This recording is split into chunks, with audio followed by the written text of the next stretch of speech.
مان لو مثال کے طور پہ اسرائیل کو تباہ کر دو, پاکستان کے اندر سارے سیاستدان جو کرپٹ ہیں ان کو تباہ کر دو. بابا کا کوئی جواب ہی نہیں آیا. میں نے کہا بابا کیوں دنیا کو بیوقوف بنایا ہوا ہے تو نے, کیوں لوگوں کو بیوقوف بنا رہا ہے؟ اتنے کم عقل. ہندوستان بھی ہمارے لیے اتنا ہی اپنا عزت کا حامل ہے جتنا ہم اپنے ملک کی عزت کرتے ہیں. ہم تمام ملکوں کی عزت کرتے ہیں. اسرائیل سے ہمارا 36 کا آنکڑا ہے. کیوں؟ کیونکہ وہ مسلمانوں پر ظلم پہ ظلم کرتا چلا جا رہا ہے. اسی وجہ سے بہت سارے لوگ جو اتنی چیزوں پہ بہک جاتے ہیں, تو وہ خود سوچو جب آسمان سے بارش دیکھیں گے. یہ سائمین تو ہندوستان کی ہے, یہ جانتی ہوگی شاید, یہ 1958 کے اندر غالباً یا 1952 کے 32 کے اندر کرلا کے اندر خون کی بارش ہوئی تھی باقاعدہ. ہاں ٹھیک ہے, 1957 کرلا میں سرخ بارش کا واقعہ, خون کی بارش کا واقعہ تھا, جو سوموار 15 جولائی 1957 کو اپنا ملال آباد کے ونڈا ضلع کے علاقے میں پیش آیا. آسمان سے کیرلا ہندوستان میں خون کی بارش ہوئی, لال رنگ کی بارش خون کی. اور 25 جولائی 23 دسمبر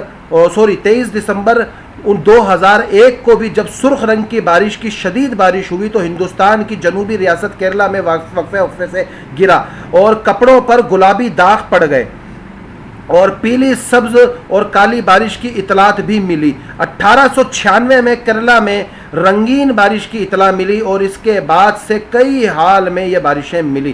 بارش کے پانی کے نمونے جب لیے گئے تو یا طے کیا گیا کہ اس کو لیب میں ٹیسٹ کروائے جائیں کہ اس میں کیا ہے. میں ہلکی مائکروسکوپ میں امتحان کے بعد ابتدائی 2001 طور پر یہ خیال کیا گیا کہ بارش کا رنگ ایک فرضی پھٹنے سے ہوا ہے, یعنی کہ کوئی شعاعیں ہیں جس کے پھٹنے سے یہ رنگ پیش ہوا ہے. لیکن حکومت ہند کی طرف سے شروع کی گئی ایک تحقیق نے یہ نتیجہ اخذ کیا کہ بارشوں کا رنگ ہوا سے نکلنے والی بزیوں سے اور ہوا جینٹ سے مقامی طور پر بدلتا ہے. اب یعنی کہنے کا مطلب یہ ہے, یہ کرلا میں یہ واقعہ ہوا ہے. اب کہنے کا مطلب یہ ہے کہ اگر یہ مثال کے طور پر ایک انسان یہودی منظر عام پر آ کر یہ کہہ دے کہ اب دیکھو ہم آسمان سے فرشتے مار دیں گے, اور اللہ کے بندو اس میں سمجھ آنے والی بات کیا نہیں ہوتی مجھے یہ بتاؤ. آج بارش کے قطرے گرے تو سن تو لو, ارے سن تو لو, بارش کے قطرے جب گرے لوگوں نے کپڑے دھوئے ہوئے تھے, تاروں پہ ٹنگے ہوئے تھے. لال رنگ جب سوکھتا ہے تو سوکھنے کے بعد اس کا کلر لال تو نہیں رہتا, یا تو ہلکا پنک سا ہو جاتا ہے, یا ہلکا گلابی, یا ہلکا سا براؤن سا ہو جاتا ہے. تو اسی طرح سے وہ قطرے سوکھے, پنک اور گلابی وہ ایک ہی ہے, دونوں طرف سے جانا. وہی فرق ہے جو تمہیں لال اور پنک میں سمجھ میں نہیں آیا.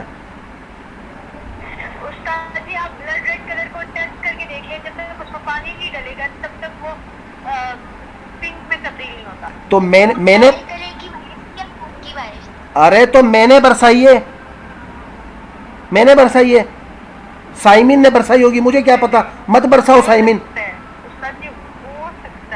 تو پھر مرغیاں دیکھو, تمہارے فارم میں مرغیاں ایسے ہی مر رہی ہیں, بیماری آئی ہوئی ہے برڈ فلو ان میں, ان کو جا کے دیکھو. بہرحال بعد میں کرتے ہیں اس پہ بات. تو وہ جو قطرے گرے تو انہوں نے کیا کہا کہ ہم نے جب دیکھا تو اس کے کپڑوں پہ گلابی رنگ پائے تھے. اب تک تو یہی سوال نہیں ہوا کہ یہ قطرے آئے کیسے لال رنگ کے, تو وہ پنک ہو جائے یا گلابی ہو جائے یا لال نیلے ہو جائے یا ہرے پیلے ہو جائے, اس سے کیا فرق پڑتا ہے وہ. مگر آگے پورا بطن کیا تھا اس کا کہ کئی جگہوں سے یہ اطلاعات ملی ہے کہ رنگ برنگی بارشیں ہوئی ہیں کئی جگہوں سے, اور کئی جگہ کہرے پیلی ہوئی ہے. پوری بات آپ لوگ سنتے نہیں ہو, آدھی بات سن لیتے ہو, پھر اس پہ وہ آبجیکشن لگا کے میٹھے پکوڑوں کی طرح بیٹھ جاتے ہو, جیسے بارش میں کوئی چائے کی پیالی کے ساتھ 2 پکوڑے کھا رہا ہو. آگے اس نے کیا کہا, تو کہنے کا مطلب یہ ہے کہ ایک طرف اگر کوئی یہودی کہے کہ ہم آسمان سے تمہارے نعوذ باللہ معاذ اللہ فرشتے مار دیں گے اور وہ آسمان سے بارش برسائیں, تو کم جاہل لوگ جو بیچاروں کو عقل نہیں ہے, اتنی سمجھ نہیں ہے, وہ تو گمراہ ہو جائیں گے. بتانے کا مطلب یہ ہے کہ آپ کو کیا لگتا ہے کہ جب ایک بندہ ابھی سب آیا, جب دنیا میں غلام احمد قادیانی نے نبوت پہ ڈاکہ ڈالا تو اس کے چاہنے والے بھی تو کچھ نہ کچھ تھے نا, باقی اس کے خلاف تھے, کچھ چاہنے والے تو تھے. تو جب بھی کوئی نئی تحریک آتی ہے, کوئی نیا نظریہ آتا ہے, اس کے ماننے والے بھی پیدا ہو جاتے ہیں, اس کے مخالف بھی پیدا ہو جاتے ہیں. تو اسی وجہ سے یہ پورا ایک طریقہ کار تھا جس کو وہ لے کر چلے اور طریقہ کار دکھایا کہ بھئی یہ مسئلہ ہے, یہ چیز ہے, یہ ایسے ایسے ہوا. تو آج کی نشست پروجیکٹ سرن کی یہیں ختم کرتے ہیں. اس کی ویڈیو اور کرلا کی بارش کی ویڈیو کوشش کروں گا مل جائے, نہیں تو اس کا آرٹیکل, 2 چیزیں. اور تیسرا کیا تھا سوال, حضرت جبرائیل علیہ السلام, نہیں وہ نہیں تھا, تیسرا سوال کیا تھا اپنا وہ ایمن؟